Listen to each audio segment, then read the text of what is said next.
प्रभु का नाम मुबारक हो। आज सुबह के सुंदर अवसर के लिए मैं आप लोगों के सामने आज हाजिर हूँ। खुदावन का धन्यवाद हो, प्रभु के नाम की तारीफ हो।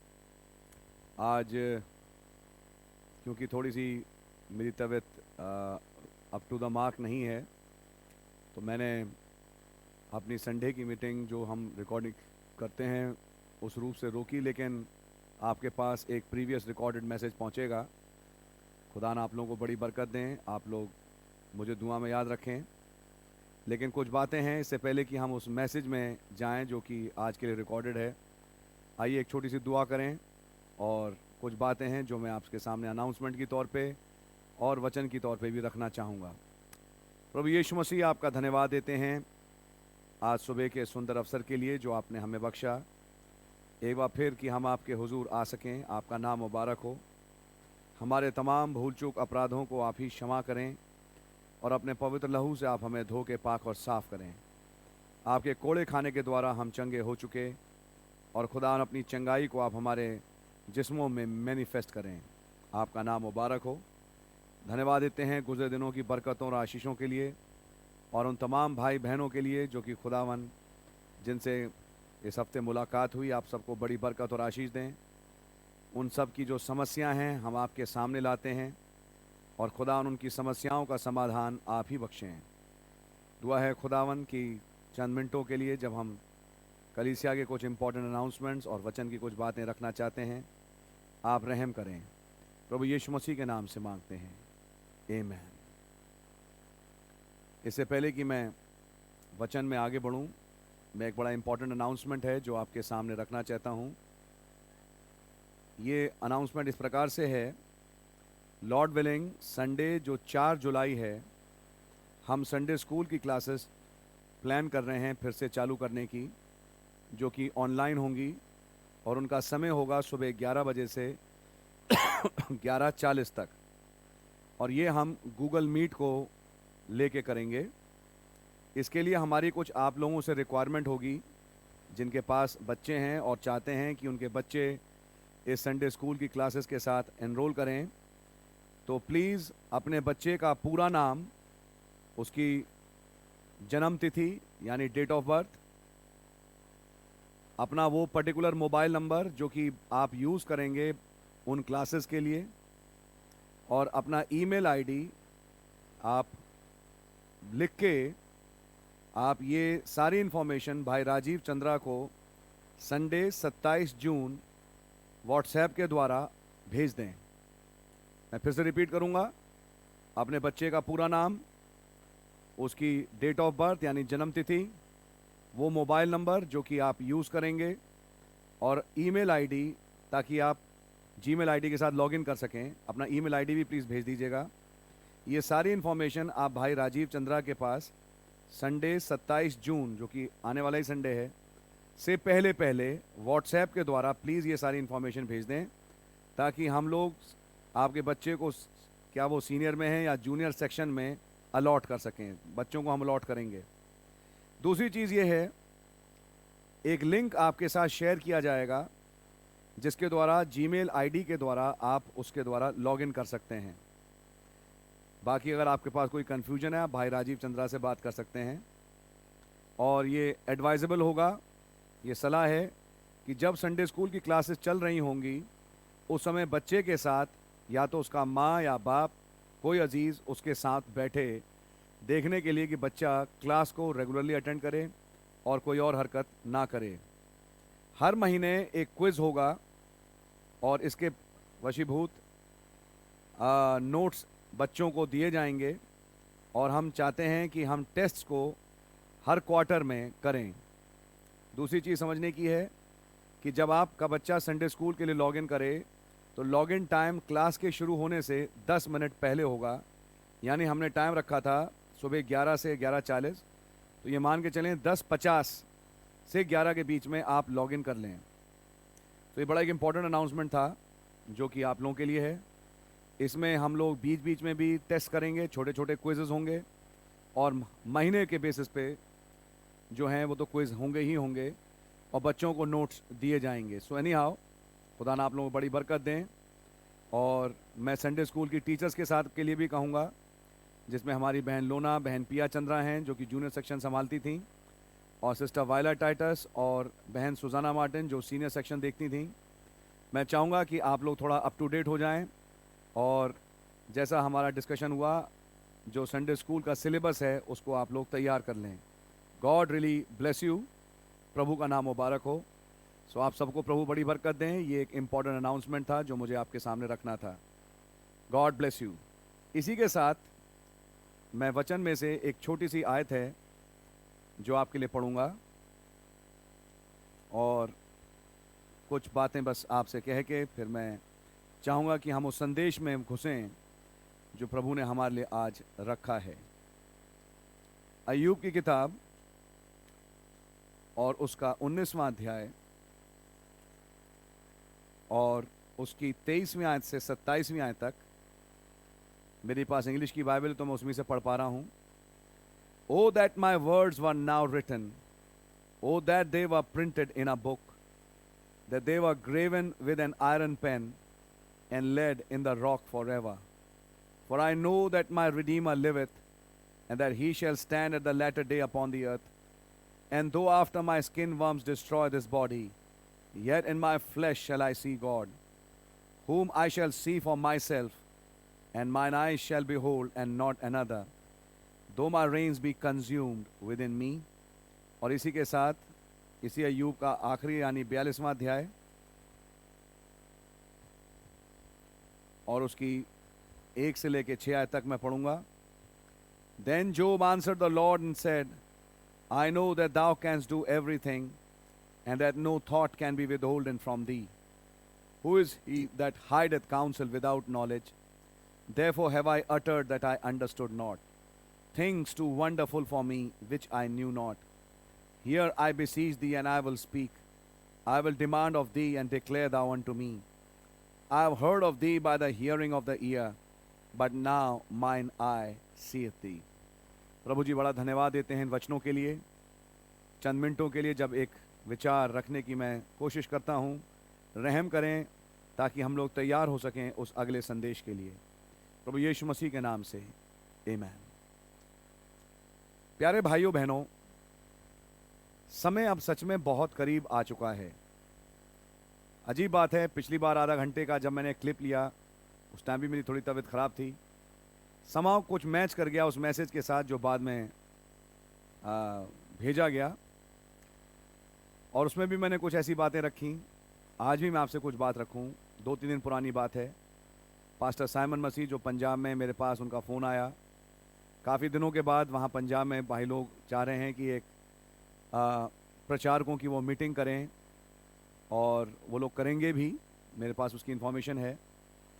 बाकी बात इस प्रकार से थी, भाई ने कहा कि भाई अगर आप आ सकें। मैंने कहा ब्रदर मेरे लिए तो पॉसिबल अभी नहीं हो पाएगा क्योंकि मैं थोड़ा बिज़ी हूँ। प्लस मैं आपसे कहूँगा, भाई से जब मेरी बात हो रही थी तो भाई ने बोला कि भैया मैं एक दिन बैठा हुआ दुआ कर रहा था, तो रात भर हो गई थी दुआ करते करते। तो मैंने क्या देखा, एक आवाज़ सुनी, शक्ल नहीं देखी, और वो आवाज़ मुझसे कुछ नाम लेके कह रही है, जल्दी जल्दी इनको मैसेज सुना दो।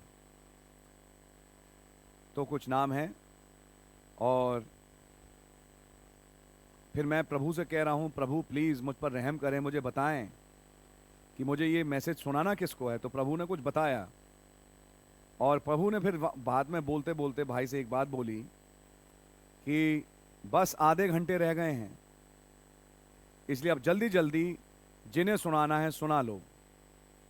उसके बाद क्या हुआ कि भाई ने देखा कि वो जिनको बोला गया सुनाने गए, तो उनमें से कोई भी ध्यान से मैसेज एक्चुअली सुन नहीं रहा, लेकिन बस यही है कि जब कहा गया सुनाने के लिए तो वो सुना रहे हैं।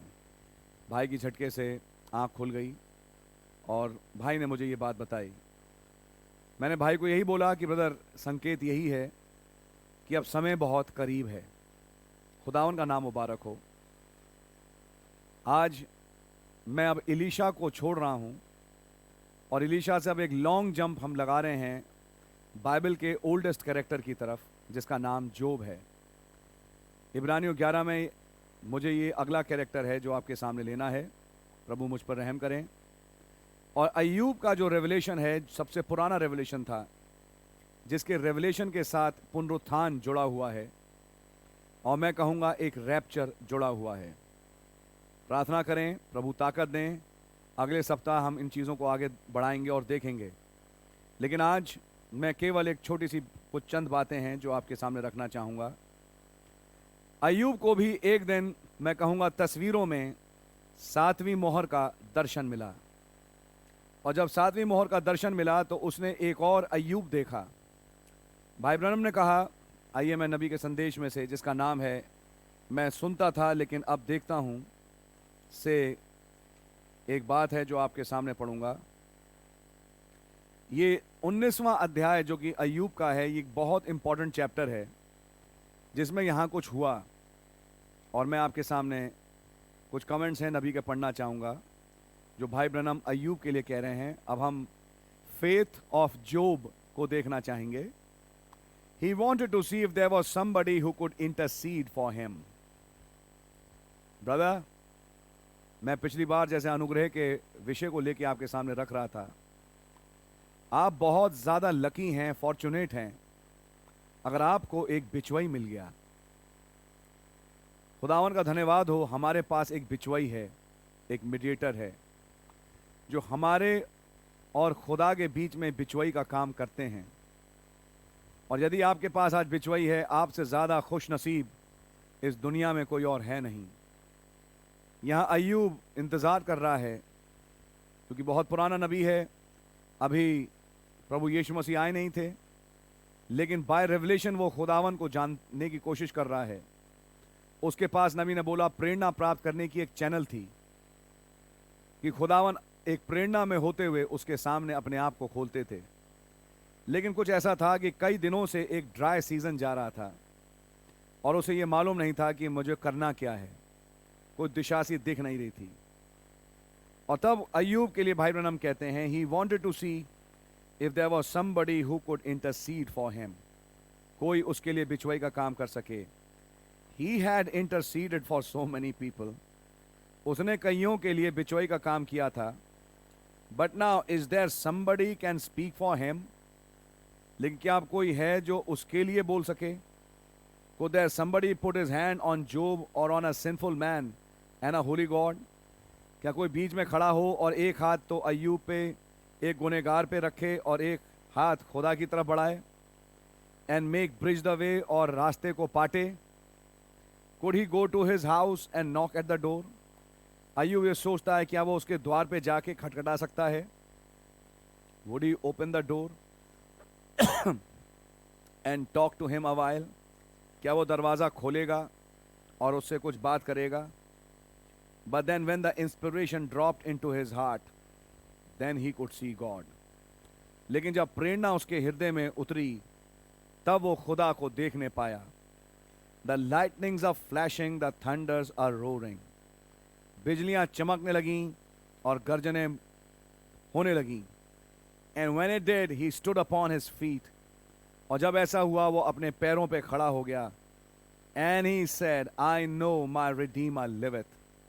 और उसने कहा, मैं जानता हूँ मेरा छुड़ाने वाला जीवित है। My Redeemer, and the last days he'll stand on the earth. मेरा छुड़ाने वाला, और अंतिम दिन वो पृथ्वी पे खड़ा होगा। See, नबी कहते हैं, देखा आपने? He had begun to see God's reaction to his faith. उसने, जो वो खुदा पे विश्वास करता था, अब उसने खुदा का रिएक्शन उसके विश्वास के प्रति देखना चालू किया। It's a beautiful point. Now we wonder if we could see God. हम सोचते हैं कि हम खुदा को देख सकते हैं। Is there a way that we could see him? क्या कोई तरीका है कि हम खुदा को देखने पाएं? Now it was the only way God had trying Job out. केवल मात्र एक ही तरीका था और खुदावन अय्यूब की परीक्षा ले रहे थे। He said, I have heard of thee with the hearing of the ear, but now I see thee. उसने कहा, मैंने आपके बारे में कान से सुना तो था, लेकिन अब मैं देखता हूँ। But now I see thee with my eyes. अब मैं आपको अपनी आंखों से देखता हूँ। The vision of the invisible had been made plain. जो अदृश्य था, उसका दर्शन सामने ज़हूर में आ चुका था। प्रत्यक्ष में आ चुका था। He seen the cloud rolling around. वो अदृश्य जब दृश्य में आया तो एक बादल के रूप में आया और वो बादल उसके सामने चल रहा था। He heard the flashing of the lightning. उसने बिजलियों की तड़कने सुनी और सॉ इट, देखा। And seen the roaring of the thunder. और उसने उस बड़े धमाके के शब्द को सुना। नबी कहते हैं may be on a clear day, शायद एक साफ आसमान में। समझने का विषय यह है, ये कौन सा अय्यूब है जिसने एक खास किस्म का धमाका, एक खास दिन देखा जबकि उस दिन कोई बादल नहीं था। फिर उसके बाद जब अदृश्य दृश्य में आया तो एक बादल का रूप ले लिया। आप लोग समझ सकते हैं हमारा संकेत किस घटना की तरफ है। He could see God with his natural eye. वो खुदा को अपनी प्राकृतिक आंखों से देखने पाया। मैं आगे बोलता हूं, and seen the maybe on the clear day and he seen God was in that cloud and in that lightning. उसने ये देख लिया था कि खुदा उस बादल में है और उस बिजली में है। 1963 में नबी को केवल 7 दूतों के बारे में मालूम था, लेकिन 1965 में जब उन्होंने प्रचार किया ये सूर्योदय का समय है, उसमें सुबह ही सुबह उन्होंने पिक्चर को टर्न किया और तब मैं कहूँगा हमारे अय्यूब भाई ब्रैनम ने देखा कि उसमें 2 आंखें हैं और वो चेहरा है। अब नबी कह रहे हैं उस अय्यूब ने उस खुदा को उस बादल में देख लिया था। He could see God with his natural eye. वो खुदा को अपनी प्राकृतिक आंखों से देख सका। See because the invisible was made visible. क्योंकि जो अदृश्य था अब वो दृश्य में आ गया। The visible vision of others was then vindicated clear to the natural eye.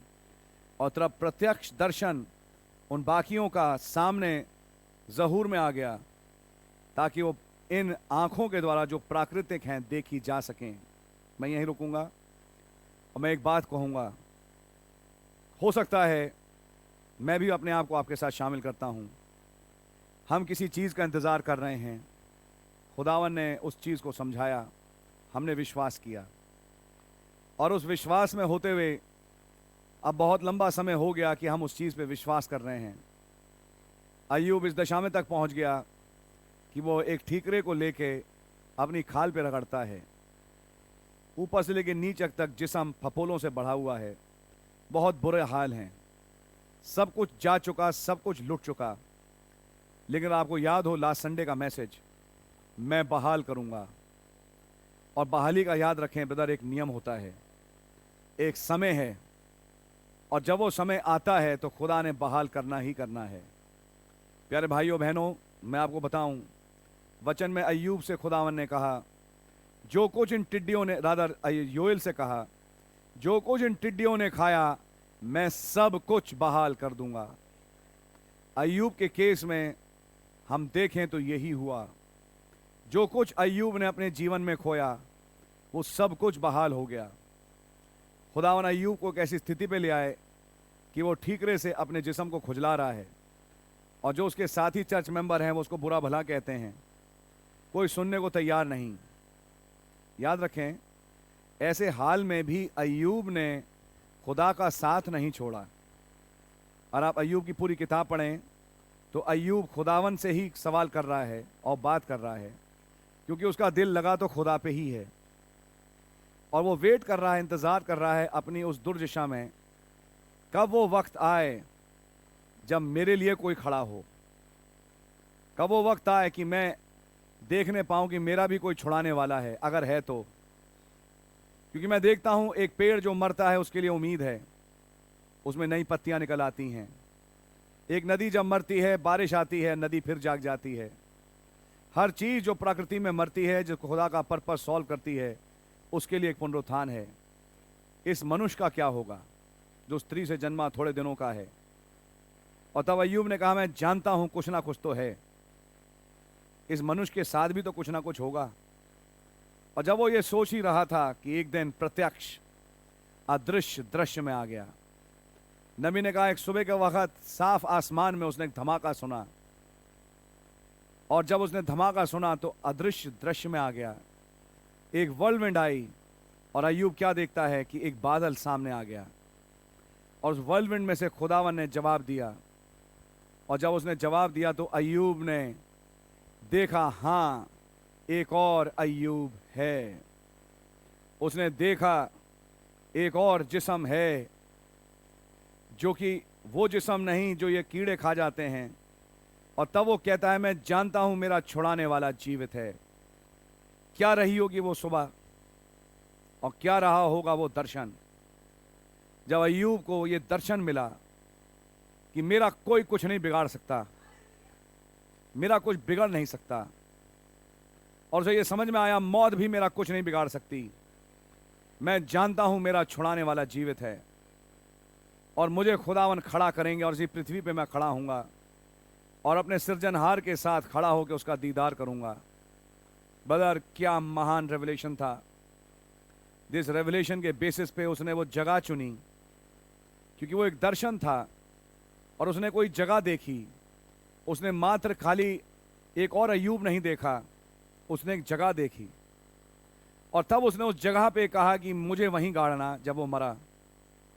और वो जगह मकपेला कहलाई, जिसको बाद में अब्राहम ने खरीदा, और वहीं पे वो गाड़ा गया। सारा गाड़ी गई, लिया गाड़ी गई, याकूब गाड़ा गया। यूसुफ ने भी कहा मेरी हड्डियों को वहीं गाड़ना। आप लोग तस्वीरें जानते हैं, क्योंकि ये वो जगह बनी जहां से एक पुनरुत्थान होना था।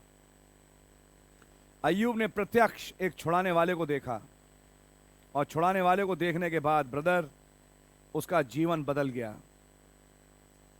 मैं आपको बताना चाहता हूं, दर्शन देखने के बाद अय्यूब मरा नहीं, लेकिन खुदा ने हाँ एक दर्शन जरूर दिखाया।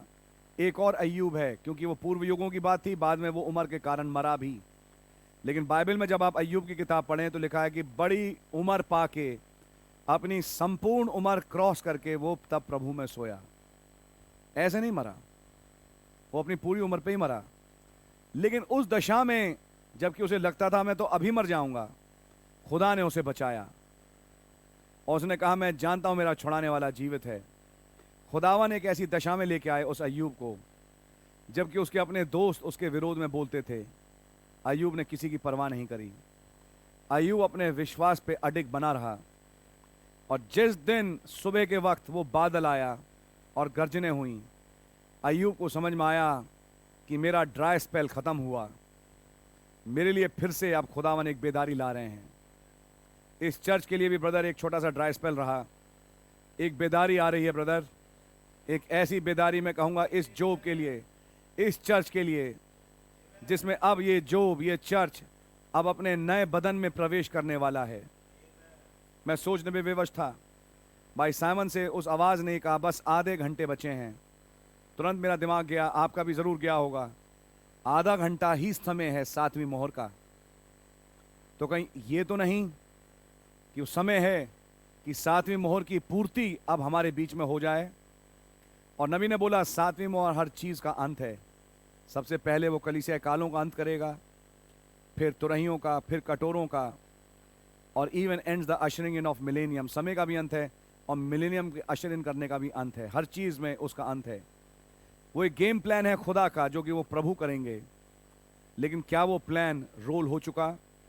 मैं विश्वास करता हूँ रोल हो चुका।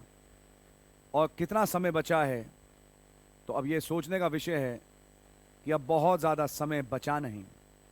खुदावन का नाम मुबारक हो। उस आधे घंटे से क्या अभिप्राय है, समय आएगा खुदावन प्रकट करेंगे। मैं उसका कोई तर्जुमा नहीं करना चाहता, क्योंकि मैं इतना ज़रूर जानता हूँ कि समय अब बहुत ज़्यादा करीब है।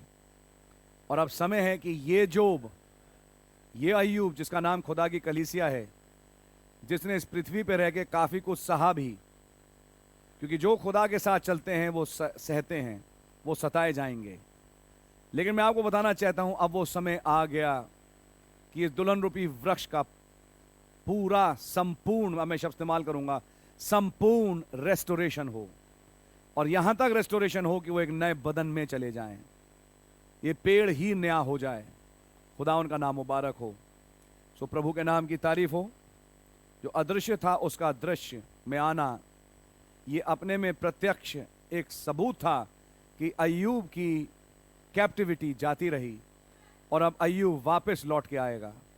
ब्रदर और सिस्टर, अगर ये बादल आपके घर में आया है और इस बादल में आपको किसी का चेहरा दिखाई देता है, मात्र तस्वीर नहीं, तो ये मान के चलिए एक अदृश्य है जो आपके सामने दृश्य में आया इस संदेश में। और जब ये दृश्य में आया तो आप कह सकते हैं मैंने सुना था खुदा के बारे में, लेकिन आज मैं इस बादल में इस प्रभु को देख पाता हूं।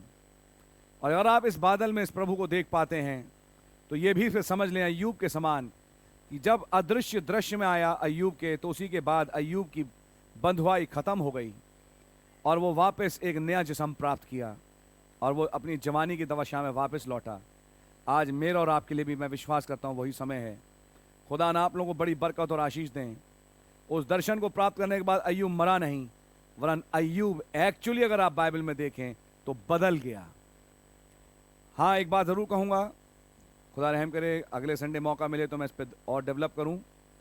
और वो बात यह है कि कैसे अय्यूब ने से खुदावन ने कहा कि उन दोस्तों के लिए दुआ कर जिन्होंने मेरे विषय में सही नहीं बोला।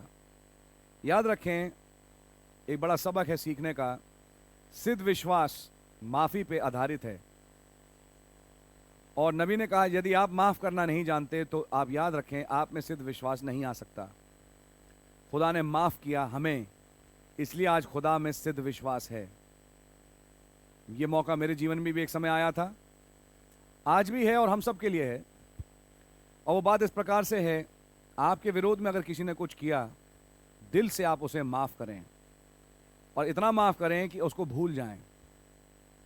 ये बैकग्राउंड बनेगी आपके लिए कि आप मरकुस 11:23 को पूरा करें।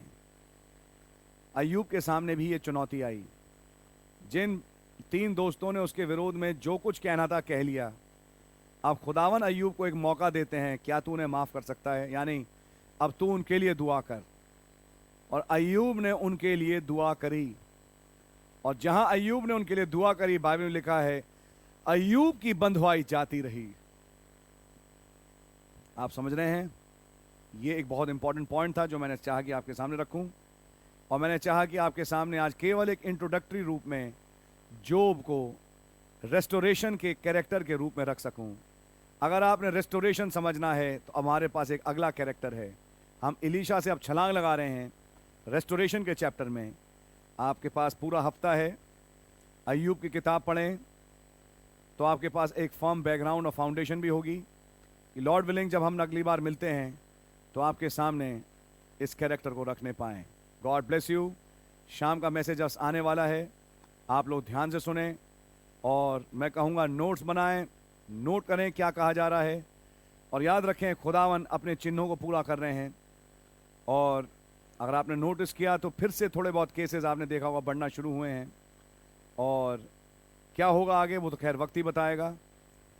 हिंदुस्तान भी, दुनिया भी एक तीसरी वेव के लिए तैयार है। लेकिन हमने जैसे आपसे रखा एक बात, इस तीसरी वेव का मेन अभिप्राय आर्थिक व्यवस्था को लेके होगा जो कि इस दुनिया को सर्वनाश की तरफ ही ले जा रही है। लेकिन हम जानते हैं कि क्या होने जा रहा है। दुल्हन के लिए अच्छे दिन आ रहे हैं। Happy rapture, shalom, God bless you. और प्रभु ने चाहा हम अगली बार फिर से मिलेंगे ऐसे ही, ताकि संदेश को आपके सामने रख सकें। मैं एक चीज़ और कहूँगा, प्लीज़ दुआ ज़रूर करें। सॉरी, एक पॉइंट और है जो मैं आपके सामने रखना चाहूँगा। मैसेज में जो मैंने पार्ट रखना था मैं रख दिया आपके सामने। ये भी समझिए अनाउंसमेंट तो नहीं, लेकिन एक बात है। कई लोगों के मेरे पास इन दिनों में सवाल आए वैक्सीनेशन को लेके। प्लीज़ ज़रा ध्यान से सुने और इसको मैं चाहता हूँ कि क्योंकि रिकॉर्ड हो रहा है और आप तक पहुँचेगा तो ये रिकॉर्ड भी है। मैं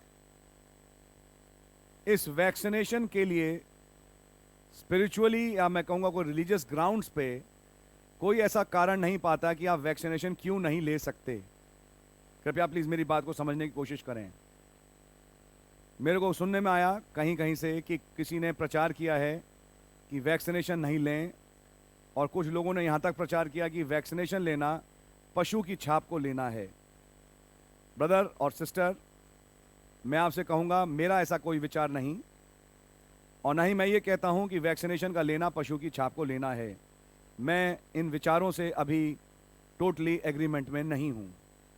लेकिन मैं एक बात ज़रूर करना चाहूँगा, जो कि बात अगर आप मुझसे पूछें हेल्थ रीजंस को रखने के अनुसार है, और वो कुछ कारण इस प्रकार से हैं। जो लोग कोरोना से एक बार संक्रमित हो चुके, विज्ञान इस चीज को स्थापित कर चुका और अखबारों में भी आ गया कि उनमें एक रेजिस्टेंस डेवलप अपने आप हो जाती है और उनमें एक इम्यूनिटी है आज भी कि वो उस कोरोना के दूसरे दौर से बच सकें। ये खैर एक पॉइंट रहा।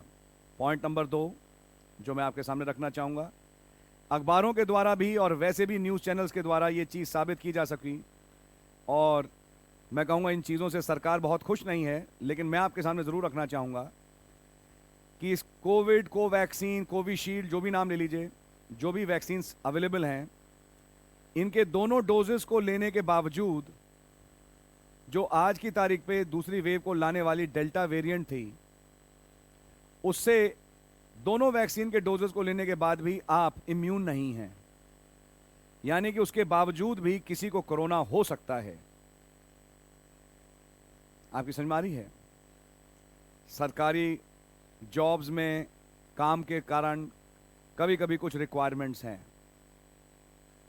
आपने अगर ले ली वैक्सीन तो कोई गुनाह नहीं किया, आपने अगर वैक्सीन नहीं ली, मैं कहूँगा तो भी अच्छा किया।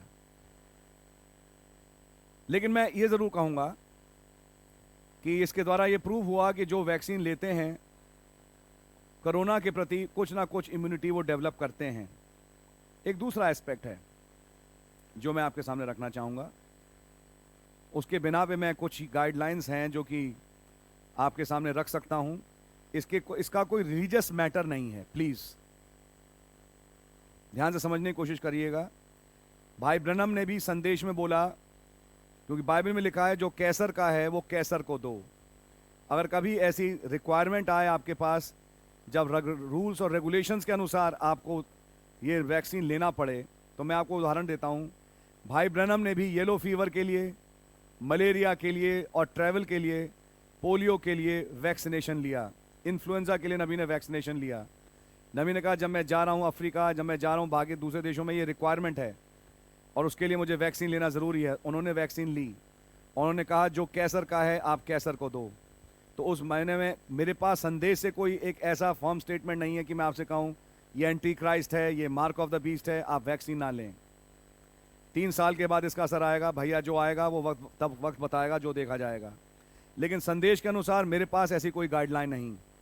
लेकिन हाँ, अगर मैं हेल्थ की बात करूं और जो आज चल रहा है उसको देखने की बात करूं, तो वैक्सीन्स का जो असर होना चाहिए आपको प्रोटेक्शन देने के लिए, उसके लिए भी सरकार भी कहती है और हेल्थ इंस्टीट्यूशंस भी कहते हैं हम आपको कोई पूरी गारंटी नहीं देते, नंबर 1।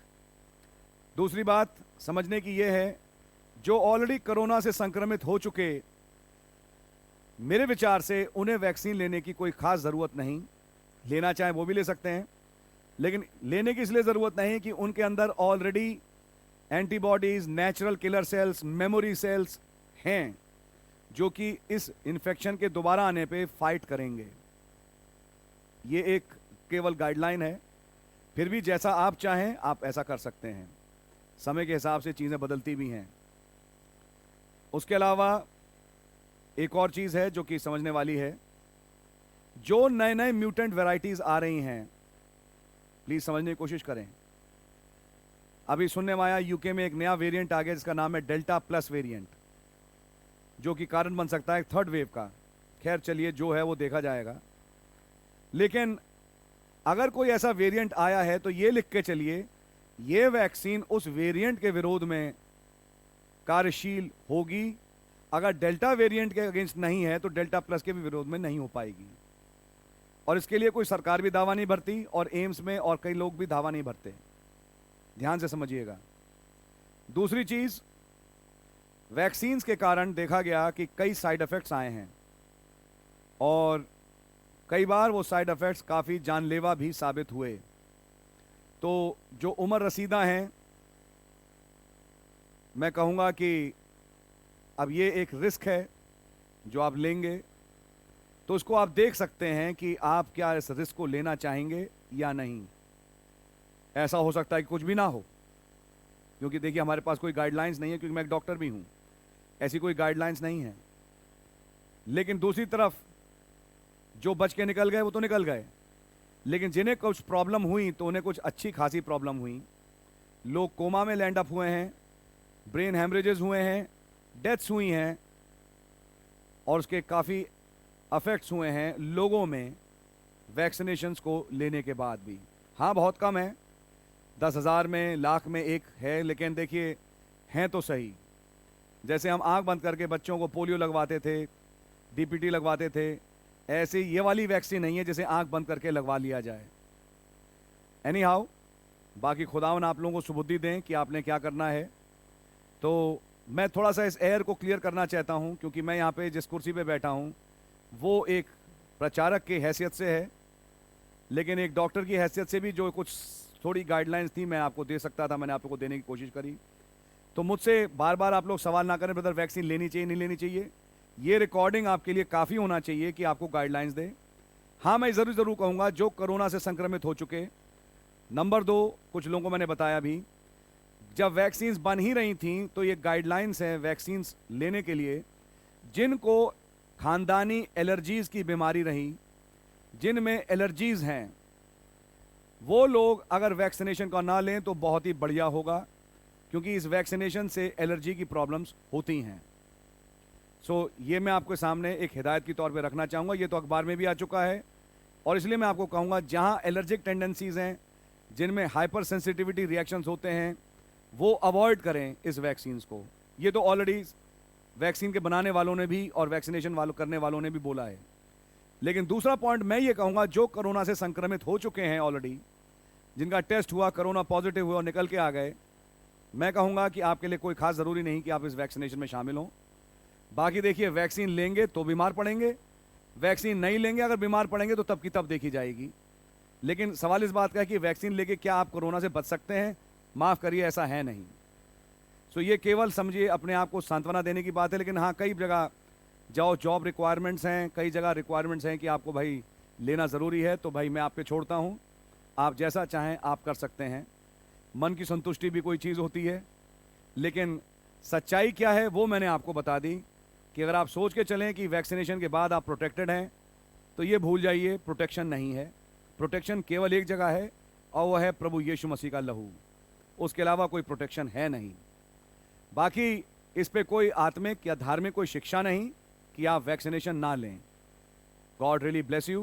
प्रभु आप लोगों को बड़ी बरकत और आशीष दें। आइए एक छोटी सी दुआ करेंगे ताकि अब हम संदेश में बजाएं। प्रभु जी, धन्यवाद हो, आपने कुछ अनाउंसमेंट्स और बातों को रखने का फजल दिया।